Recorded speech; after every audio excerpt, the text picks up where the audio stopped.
This conference will now be recorded. All right, Laura, thank you very much for joining us. Hi, everyone. Well, thank you for having me. So this is Streamline Your Website program. I'm Laura Stringer, the principal at 9th Fourth. We help companies run their websites and other digital products in a nutshell. Excuse me. So this is a webinar I put together to help companies really navigate some of the changes we've seen in the marketplace with what is likely fewer resources. It was intended primarily for more traditional marketing leaders who might not have as much grounding in digital. I know the folks on this call are mostly already experts, and I know we have some as well. So some of this may be a little bit, I don't want to say repetitive, but it may already be familiar to you, so just bear with me. I'll go fairly quickly and then we can have a good discussion at the end. So let's start here. Some website ecosystems, they look something like this, right? An editor has a content management system, a CMS. They publish content to a web. A visitor comes and looks at it, it's nice and neat. Some website ecosystems are not so neat. You may have a really complicated CMS or more than one, different asset management systems, APIs, microsites, country sites all over the world, lots of people involved at different touch points doing different things, all of that, nothing is managed centrally. And when I showed this slide, if you were at the Digital Leadership Conference last year in Brooklyn, you saw this slide and there were some chuckles and some cringes because all of this complexity really drives up costs for a company. It makes it really hard to launch anything new. So if you are experiencing anything like this, you are in the right place. Normally, this is the part where I would explain how to really undo all of this mess and get it really running smoothly. But this isn't really a normal time. So because of the pandemic and all of the lockdowns, we've seen so many people get online in a really serious way. Buying, banking, learning, even workouts, everything is virtual. Some customers are new to doing things virtually. They might not be as familiar with it. Others are really comfortable. They expect even more. So there's a lot of opportunity to capture new customers and increase loyalty. And there's also a risk of maybe losing some customers if you can't accommodate expectations. So you have to do more to support your customers via your website. But on the other hand, we have the economic impacts of everyone staying home, which means that a lot of companies are cutting budgets and staff. So you end up having to do more with less, and you have that really complex environment. I've been there. So before I founded 9th Fourth, I was in the corporate world just about 20 years, and really ran websites and digital ecosystems and digital products for everything from a tiny little small business selling guitar strings to a Fortune 100 pharma. And some of those companies had really tiny marketing budgets and big dreams. I had to go through, a major merger and other big financial events. So kind of similar trenches to where we're at now. And share some things I learned on how to get things sorted out for today on a tighter budget and still set things up for success in the future.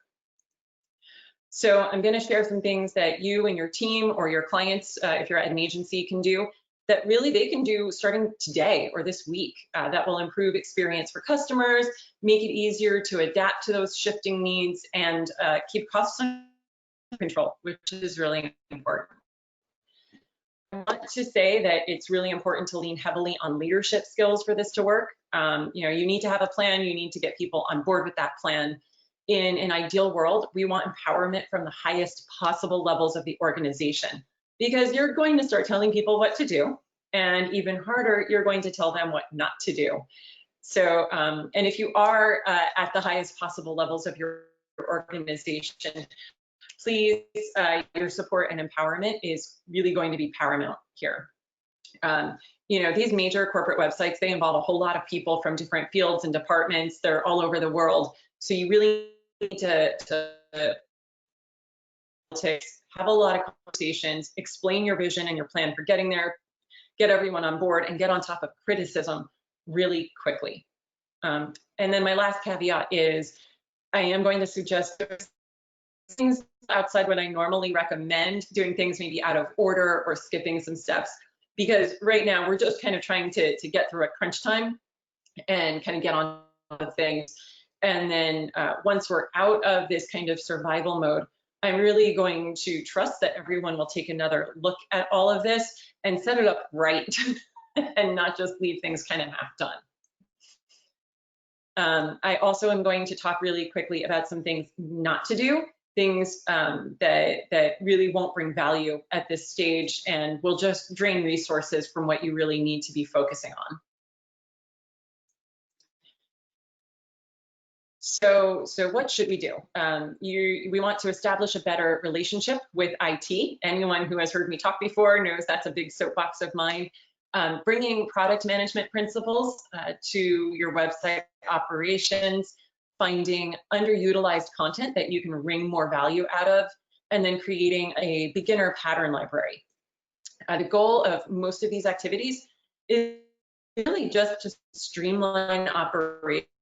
You want to be able to move more quickly, getting out new content and new features, adjust to those new customer needs, which are still evolving, and spend less money along the way. These are things that I largely recommend all the time. We're just kind of doing them a little quicker and dirtier than usual. They can be large efforts over time. So really today, I'm just going to explain how you can kickstart them quickly and inexpensively and still see some value in the short term. So what do you need to not do? Well, you definitely do not want a major redesign right now. Why not? Because a redesign is a massive, expensive endeavor with a lot of moving parts. And it almost definitely will not add value that your customers are looking for right now. Even if your site is visually gorgeous, even if you've been really wanting to redo it, resist the urge for now. If you want to revisit in a few months, we can certainly have a conversation about what a redesign initiative could look like. But for today, please put that thought out of your head. Next, stop adding features or making changes based on whoever yells the loudest. This is a really common problem in bigger organizations, but it really is, it's a fast track to getting off track. And I swear that's the only rhyme that I'm doing today. So from now on, you are in charge here, or the website owner that you've empowered is in charge here. You're not handing out squeaky wheel grease. Squeaky wheels can make a case for their updates, just like everyone else, and you will evaluate it and prioritize it accordingly. And we'll talk about that in a minute. Similarly, put an end to those one-off special projects that only benefit one person or one department. It's not the time right now for pet projects. I would argue that it never is, but that's another story. It doesn't mean don't do anything special or different right now, but it does mean you really should be getting very thoughtful and judicious about what projects to move forward. Lastly, I want you to hunt down and eradicate any shadow sites that you can. And what I mean by shadow sites is those sites that were created outside the enterprise platform, outside the normal process by people who aren't really supposed to be making websites. They don't usually follow brand standards correctly. They fracture the customer experience. They can mess with SEO. I've even seen them cause compliance issues. Plus, they sap resources and energy that should be going to your flagship website. So, the presence of shadow sites usually indicates some deeper issues, some things that aren't being addressed. Normally, I would say, we really should dive into those, figure out what's going on and why do people feel the need to create those sites. But for now, just see if you can get rid of some of the existing ones if they're not being used, or if you can move their content over to the main site, do that. And definitely do everything you can to prevent new shadow sites from springing up. All right, so let's talk about the good things to do. So the first thing you should do in order to really maximize your ability to serve customers is make friends with IT. For a lot of marketing departments, that is not always the easiest thing, but it's so important. And specifically, I'm talking about the team supporting the CMS and the website infrastructure. This is a group of people who only ever get noticed when things go wrong, but they're always there behind the scenes. They're usually underfunded and overworked. They keep things running 24/7. And because they're underfunded, they're often holding things together with duct tape and wishes. So please shower them in appreciation, help them get the funding and headcount they need to do things right. If you're in any kind of position to affect budgets, make sure they're sufficiently resourced and empowered. They really deserve a seat at the table. They can be much more than a cost center or tech support. They really need a culture in which IT is equal to other departments. And in return, they will continue to work minor miracles on a regular basis. I personally cannot even count the number of cool things I was able to do only because the folks in IT were willing to go the extra mile for me because we already had a strong relationship. So please make friends with IT.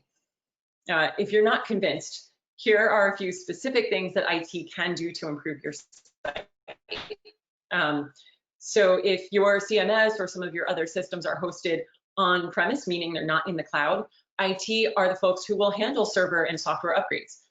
So they'll have to do testing and downtime, and you'll want to be on the same page with them to coordinate that. They can also research and implement changes to speed up load times, which is great for UX and retention as well as your SEO value.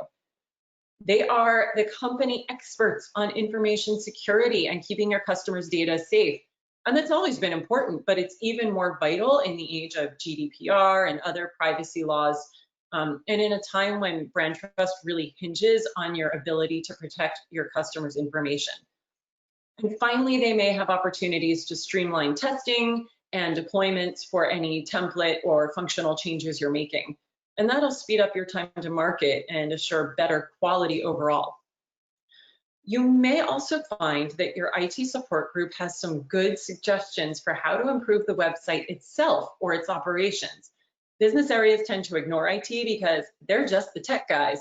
But I promise you, as a former member of an IT web support team, we saw everything. We worked with every department that had anything to do with the website around the world. We knew what both the right and left hands were doing. And sometimes the business areas themselves didn't always see all of that. So I always had a great stack of ideas for improvements. And whenever the business listened to me, we were able to make great things happen, usually for very cheap, or sometimes even free. So I'm asking you to really listen to your IT folks. They really know more than how to restart the server, I promise. All right, the next step is to get some control over the. You may have content, update requests, ideas coming from all over the organization, hopefully from customers as well. You're trying to get them all done as quickly as possible, but with those limited resources. IT might be swamped and they can't take on more than one thing at a time. Maybe you have limited dollars for an agency. Maybe you just lost half your marketing team. Whatever the issue, you can mitigate it with product management. And this is where I'm thinking a lot of the folks on this call may already know all of this, so I'm going to go pretty quickly through it. But if you need any more information, please bring it up during the Q&A, or we can, you can just contact me afterwards and we'll chat. So this is just a quick little tale, story time, about a website I was managing a few years ago. There were more stakeholders than I could even name. Everyone wanted something different.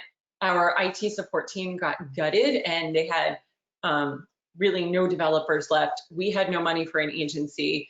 Small updates were taking months to roll out. The big ones just never got done, and things were often not right even when they did launch. So I put together a very simple product management process and schedule, worked with IT to make sure we were in line with their deployment process. And within a few months, we had reduced time to market for updates by 90%. And on top of that, I personally was able to reclaim several hours a week of my own time, just getting rid of all the administrative hoop jumping, and spent those hours on much more valuable and interesting work. So this is really simple. It's not always easy. It can be tricky to figure out the best cadence and get everyone on board. All right. So you start with a sprint cycle. A sprint is really just a short period of time where you get some defined work done. This is 2-week sprints that I'm showing here. Those are very common. You can make them whatever length works for you. And that's something you'll hear me say a lot, is just do what works for you, which means, you know, it helps to have a little experience with your team. You should come up with this schedule though, alongside your tech leads, creative leads, anyone else who needs to follow it, and make sure it's something they're able to work with, because you're really relying on their success. So each sprint has 4 key meetings: sprint planning, sprint reviews, sprint retrospective, and daily scrums. Sprint planning is the meeting where you figure out what everyone's going to work on in the upcoming sprint, and I will talk more about that in a minute, because if you are leading your website or your digital product, that's a part that really needs your input probably the most. The review is when you review the work that's been done at the end of a sprint. You might do a demo for stakeholders. The retrospective is an internal team meeting to talk about how the previous sprint went and whether you need to change the process at all or anything like that. And scrums are just really short daily meetings for the team to get on the same page about what's happening today and clear up any problems. If you're any kind of executive, you probably would delegate the scrums to a project manager, but it's good to know what the meetings look like. Okay, so before you even start sprint planning, you want a list of everything that needs to be done, especially development efforts that need to be coordinated with IT or an agency. But I have put design and content updates in as well, depending on, you know, kind of the size of the project and what needs to be happening. The formal name for this list is the backlog. It's a running list, meaning you should be constantly adding to it, reprioritizing, moving things around. For the sprint planning meeting, you look through the list and decide what should get done in the upcoming sprint.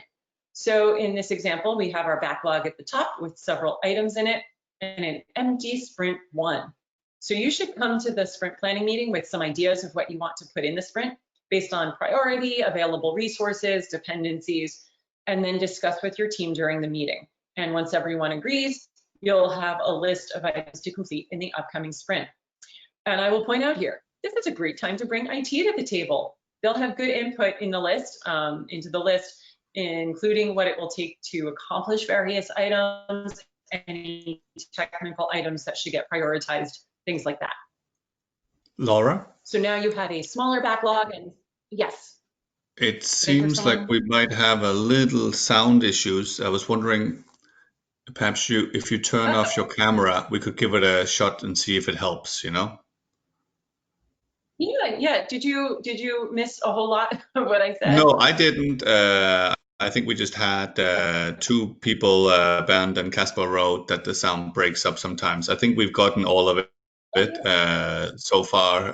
Perhaps a word or 2 gone missing. But if you try to continue without camera, I'm not sure if it's bandwidth on my end or your end. But let's just continue from here and see if it helps.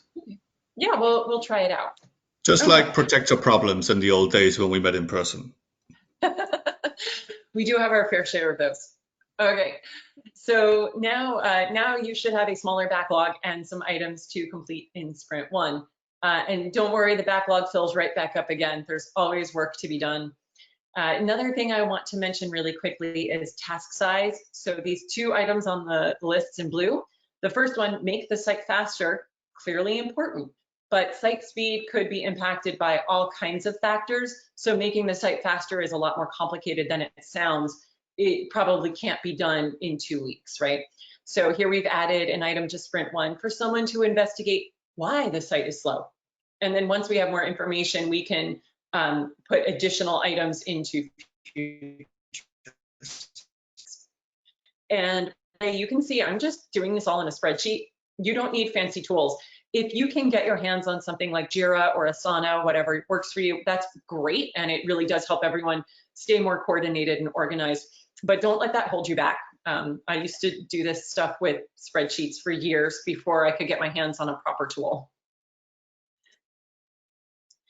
I really want to stress at this point how important it is to communicate all of this. Every stakeholder should know what's in the backlog, how their items have been prioritized, when the next sprint starts, what will be worked on, when they can expect a demo of the changes that pertain to them, whether they might be called on for input during the sprint. Invite them to sprint planning meetings if it's appropriate. Keep a page up on the corporate intranet where they can see status. Give them demos, ask for input during the development process. You get the idea. That rigorous level of communication not only makes sure everyone knows what's going on, but it also helps people feel more involved. And I found that you tend to get a little more leeway for delays and minor issues when everyone's fully briefed on the work that you and your team are doing. And also, obviously, tell everyone up front that you're moving to this model. Let stakeholders know that they might need to wait a couple sprints for their specific item to be worked on, but ultimately it will be done with more care and in less time than if you tried to scramble around doing everything at once. So we talked about this backlog, that running list of changes. How do you prioritize which ones are the most important? Well, if you're lucky, you have customer research that tells you what they're looking for. Maybe you need to get a new feature out ASAP, something to help customers do something they used to do at a retail location, for example, or you need to add a big box with vital updates, something like that. Those are both things that can be worked into sprints. Does your organization have a customer journey map, or maybe a few? This is a great time to look at that and see where you might be able to help customers quickly. Or try calling a few customers if you can. Short of that, talk to the customer service team, ask what they've been hearing. You might be able to look at analytics to get a sense of what people are trying but failing to do on the website and address those gaps. And again, if you're used to pushing through updates because someone yelled really loud, stop it. And when they complain that you didn't do their thing, explain that you're taking your cues from customers now. And this is really why I led in with you really need leadership skills for this, because this whole approach is way better for your website, but it will get some pushback. And while you should always be listening to customers and actively seeking their input all the time, it's really extra important right now because so much has changed in the economy and in the way people are living their lives that you really cannot make any assumptions about what customers need from you right now. Okay, this next one is pretty easy. There's a very good chance your company is generating all kinds of really great content, white papers, journal articles, case studies, content that is directly helpful for customers like user manuals. And in larger organizations, that content doesn't always make it to the website. Sometimes it's because the site doesn't have a place to put it, sometimes because there's no process in place to get it on the site. Either way, this is really low-hanging fruit. Go talk to folks in other marketing departments, product managers, external communications, ask the customer support team what questions they get asked the most, and put answers on the site. Please resist the urge to create an FAQ page. Just pepper in the information where it makes sense. As a bonus, having things like manuals and more detailed product information easily available and findable on the website means that fewer customers need to call the support line, and that can reduce call center costs as well. So I remember inheriting a corporate website that was full of technical product content, but almost nothing else. There was a link for a blog, but no one had posted anything to it in ages. And when I asked around, nobody was even tasked with writing for it. And so the site was really just devoid of any kind of great storytelling content. Later, I found out that this company had some really high-level thought leaders, really well-regarded in their industry. They were writing pretty regular pieces for industry journals. And while we couldn't just copy and paste those articles on our website, we could absolutely work up a little blurb and link to them. So we had all this great content that we were producing and just giving away and not using ourselves. Silly. And even that technical product info was really thin. It really depended on the product and the product manager, what kind of quantity and quality of information we had. So for some products, we had, really detailed everything. And for other products, there wasn't a whole lot. And now you know how some corporate websites have a contact form, and at that company, the contact form sent communications straight to me. So I saw all kinds of things. And the biggest complaint we got, hands down, was that we didn't have certain product information or technical drawings available. People threatened to go to our competitor because we weren't providing the content they needed in order to confidently use our products.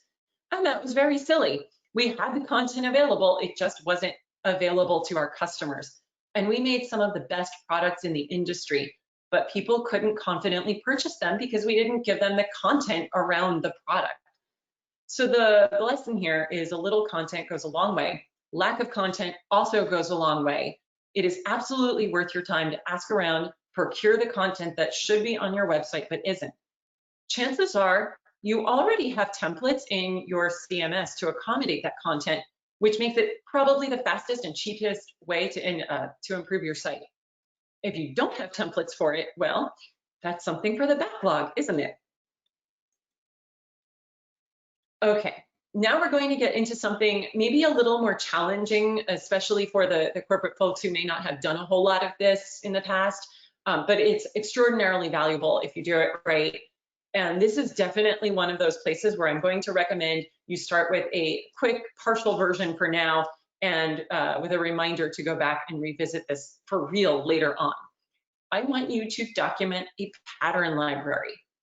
So what is a pattern library?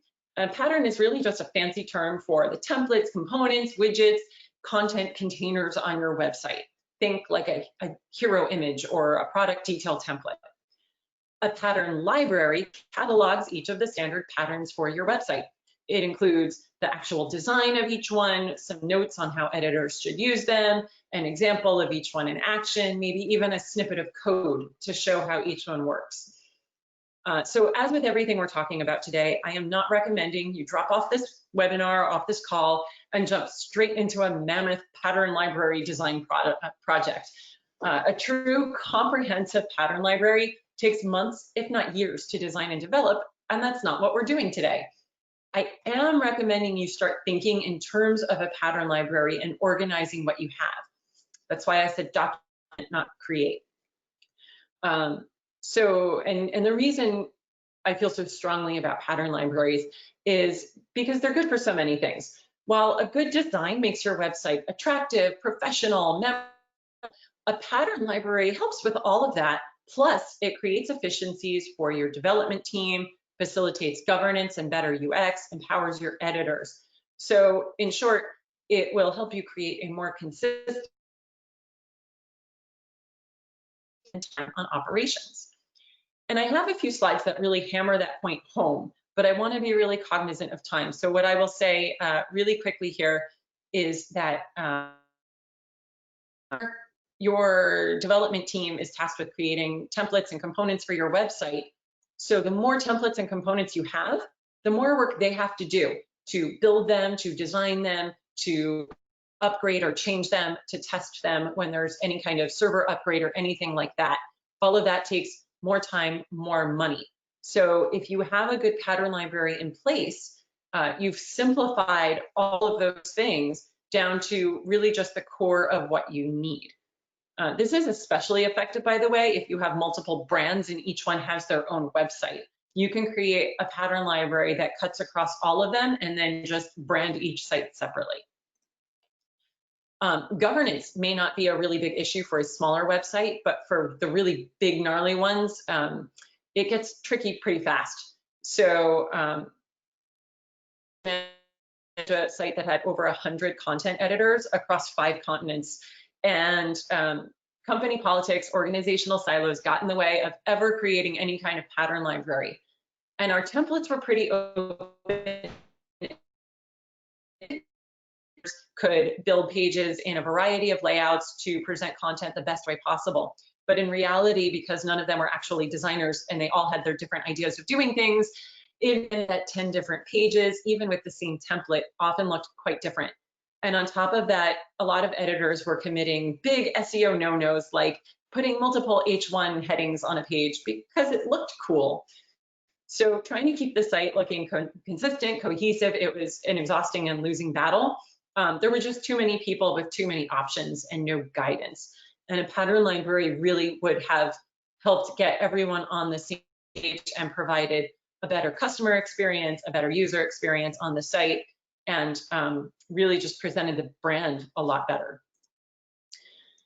And I wasn't the only frustrated one, because all of those editors were trying to figure everything out on their own, and none of them were actual website editors. They all had day jobs, and they hated that they had to spend so much of their time on this task that should have been really simple and quick, and their bosses hated that too. So again, a pattern library would have meant quicker content updates along the way and saved them a lot of time and frustration in creating their pages. Now, just like before, I'm not recommending that you should redesign your website or completely develop new patterns right now, but what you should do is inventory all the patterns you have, the templates, components, widgets, whatever you've got. You can use those to populate a pattern library. There are some tools to help with this, but just like with sprint planning, you can get away with a spreadsheet or even just a Word doc for now, whatever works for you and your team. Wherever you see redundancy, for example, maybe there are 4 different components for adding a header to a page or 3 different product detail page templates. Take a good hard look at those redundant items. See if you can standardize on just 1 or 2 of each thing. You may find that one pattern can handle the work of 2 or 3 if it gets some minor changes. So get those changes into the backlog and work them into an upcoming sprint. Okay, so about what to do and 4 things to do. You want to reach out to IT and build as much rapport and trust with them as possible. You want to implement some product management process, even if it's quick and informal, to get a handle on all the changes and requests flying around. You're going to look around the organization for all kinds of content that might be helpful and repurpose it for the website. And lastly, you're going to start documenting a pattern library to identify where you can simplify things, as well as give your editors a hand in creating consistent, high-quality pages. Thank All you, right. Laura. No problem. I have thrown a lot at you in a pretty short amount of time. It might seem like I was kind of all over the place talking about everything from content to server upgrades. And I do that because really every piece and every discipline in creating and managing a website is important. None of it works right without the rest of it also working right. So what I've done today is really give you some ways to make quick, inexpensive improvements to the site itself, streamline the operations of it so that maintenance itself is quicker, cheaper, more efficient in general. And there is some groundwork here laid for future improvements. So the next time there are unexpected external constraints, you're in an even better place to navigate them. So I think we can probably stop here, and that should leave us with some time for questions, because I see there's been some chat and I've been ignoring it. No worries, Laura. I think the sound improved much, so that was good. Outstanding. We do have a question on something that was also really interesting to me, and that was the final piece on the pattern libraries. I really liked your thinking around that. I can definitely see the value. But let me pass it on to a mutual friend and community member, Matt. Are you there?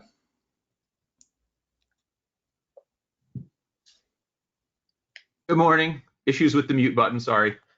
Hello, that mute button's hard.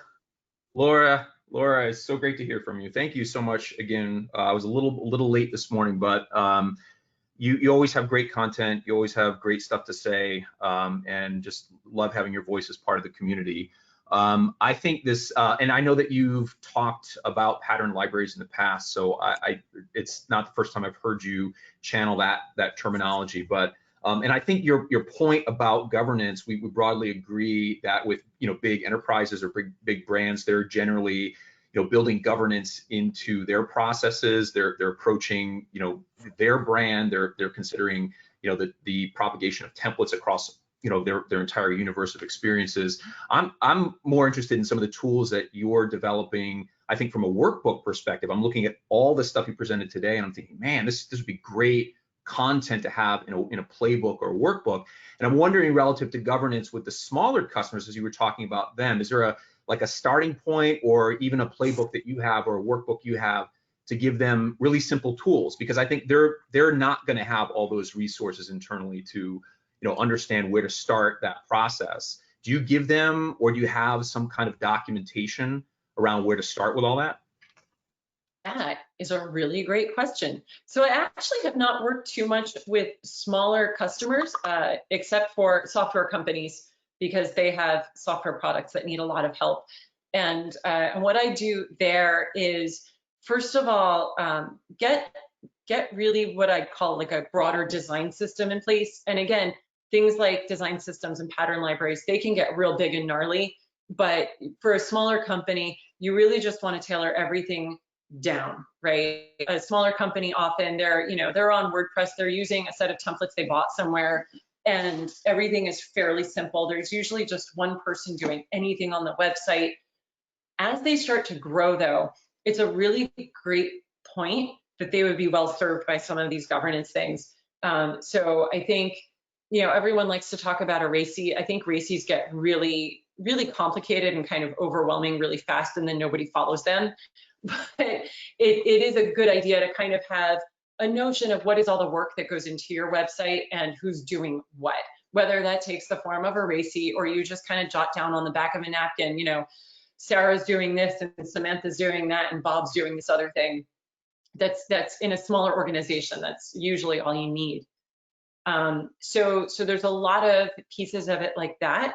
I would be happy to talk with you about throwing together some kind of workbook. I think it's a really great idea to help folks at least just start organizing their thinking around a lot of this. It is a little overwhelming, especially for folks who have not been mired in digital their entire careers, right? So a lot of website owners that I've seen have come from more traditional marketing or communications backgrounds. And when we talk about a website, we're really talking about a special type of software. And so for folks who don't have a software development background or a product management background, I think things seem really, really foreign to them. And it doesn't have to be like that. Awesome. Yeah, I think get to work. It would be a great resource for sure.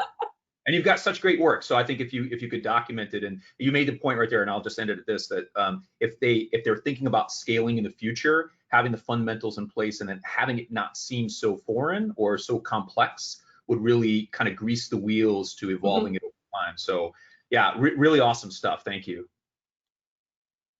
Yeah, and that's a great point too. Is that a lot of this stuff, when you see it presented normally, it's presented as like very big, very complex stuff. Like, you can get whole certifications in multiple aspects of product management, when at the end of the day, really all it is organizing your work and communicating a lot. And so I think it seems a little out of reach for a lot of folks, even at larger organizations sometimes. It's a lot. But it doesn't have to be. So let's jump to one of the previous points on communication. We had a comment in the chat from Olivia. If you don't mind, Olivia, perhaps you can unmute and just expand briefly on why you think communication is so important. Yes, I really enjoyed to see that that the agile pattern, sprint planning, backlog, sprint backlog, are really adopted for all kind of projects, and I think that's pretty great. Our experience in our agency has been that most of the projects fail if the communication from, let's say, from the product owner, from the product team, is not good enough with the stakeholders. And often stakeholders kind of think, oh, we have this agency, they're going to do it, they can read my mind, I don't need to express what's on my mind. So basically, I really like that you stress that enough, and you said communication is key, and also how communication can actually also bring different parts of organization together. So thanks for making this point clear, and maybe you can. Yeah, thank you for echoing that. Maybe you have a hack or something where you can actually kind of, I like that you said it's good to have maybe a presence on the intranet where project evolution is presented, that people can go and grab their information without logging into Jira and all those other tools that project teams are using. Do you have any other hack idea for maybe for improving communication over the different boundaries, over the different time zones and so on? Oh gosh, unfortunately, I don't think that there is one easy trick for communication. It's really just about connecting with people and meeting them where they are. So, as I'm sure you've noticed, people in marketing and people on technology and designers, they all speak slightly different languages. So a lot of your job as a product manager becomes translating and really understanding where teams are coming from. So when Mark says IT just isn't doing what we need to do, a lot of times that's because IT isn't allowed to, because they have a process they're required to follow, or they just don't have the funding or something. It's not because they're jerks who don't want to do anything. And then IT will say, well, the business is making these ridiculous requests, and it's because they're trying to sell things. So a lot of times it's just kind of moderation and like couples therapy. So a lot of that comes from building up relationships with folks over time and things like that. So sadly, I don't think there's one easy thing to do, but definitely posting things on the intranet or sending out a weekly email or something like that is very helpful. I'm not a huge fan of the weekly status meeting because it doesn't seem like it ever actually helps much, but get on the phone, talk to people. Thank you. Mm-hmm.